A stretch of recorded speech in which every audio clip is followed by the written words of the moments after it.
இந்த மாதிரி வெண்டைக்காய் புளிக்குழம்பு செஞ்சிங்கன்னா அடிக்கடி செய்ய சொல்லி கேட்பாங்க. ரொம்ப ஈஸியாக அசால்ட்டாக சூப்பரான டேஸ்ட்டில் சமைக்க தெரியாதவங்க கூட செஞ்சிடலாம்.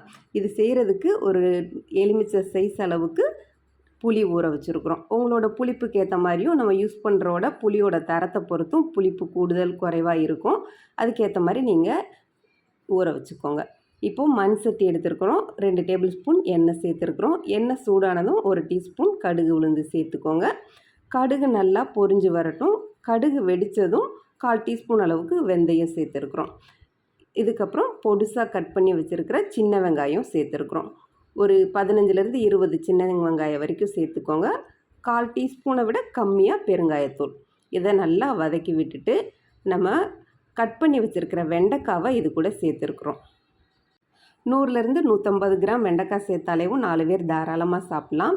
இதை எண்ணெயில் வதக்கிட்டோன்னா டேஸ்ட்டு சூப்பராக இருக்கும்.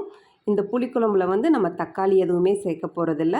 நான் எப்போயுமே இது மாதிரி தான் பண்ணுவேன். நீங்களும் ட்ரை பண்ணி பாருங்கள், சூப்பராக இருக்கும். இதை நல்லா வதக்கி விட்டுட்டு அடுத்ததை இது கூட பொடிகள்லாம் சேர்த்துடலாம். 1 டீஸ்பூன் அளவுக்கு தனி மிளகாய்த்தூள், 1/2 டீஸ்பூன் அளவுக்கு மஞ்சள் தூள் சேர்த்துருக்குறோம். இதை வதக்கி விட்டுறலாம். உங்களோட காரத்துக்கு ஏற்ற மாதிரி மிளகாய்த்தூள் சேர்த்துக்கோங்க. சில பொடி காரமாக இருக்கும், அதுக்கேற்ற மாதிரி அட்ஜஸ்ட் பண்ணி சேர்த்துக்கோங்க. அடுத்ததாக 1/2 டீஸ்பூன் அளவுக்கு மல்லித்தூள் சேர்த்துருக்குறோம். இதுதான் முக்கியமான ஒரு பொருள். புளிக்குழம்புக்குனே நம்ம அரைச்சி வச்சுருக்கிற பொடி. இது 3 டீஸ்பூன் அளவுக்கு சேர்த்துருக்குறோம். இந்த பொடி எப்படி செய்யணும்னு நான் ஷார்ட்ஸ் போட்டிருக்கிறேன். அந்த லிங்க் தரேன், வேணும்னா நீங்கள் செக் பண்ணிக்கோங்க. இதை லைட்டாக எண்ணெயில் வதக்கி விட்டுட்டு நம்ம புளி கரைச்சி வச்சு அதை சேர்த்துடலாம்.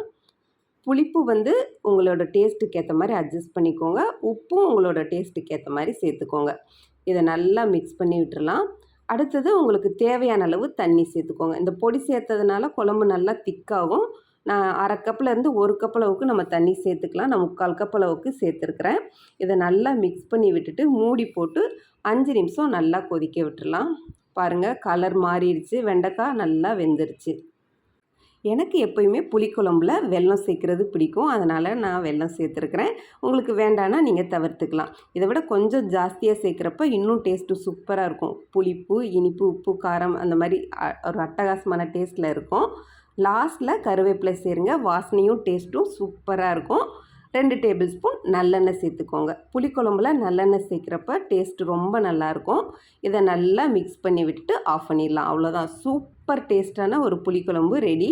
இது கண்டிப்பாக ட்ரை பண்ணி பாருங்கள். ட்ரை பண்ணி பார்த்துட்டு மறக்காமல் உங்கள் கமெண்ட்ஸை ஷேர் பண்ணுங்கள். இந்த புளிக்குழம்பு 2 நாள் 3 நாள் வச்சு சாப்பிட்லாம். சூடு பண்ணி எடுத்து வைக்கிறப்ப இன்னும் டேஸ்ட் சூப்பராக இருக்கும். ட்ரை பண்ணி பார்த்துட்டு கமெண்ட்ஸ் ஷேர் பண்ணுங்கள்.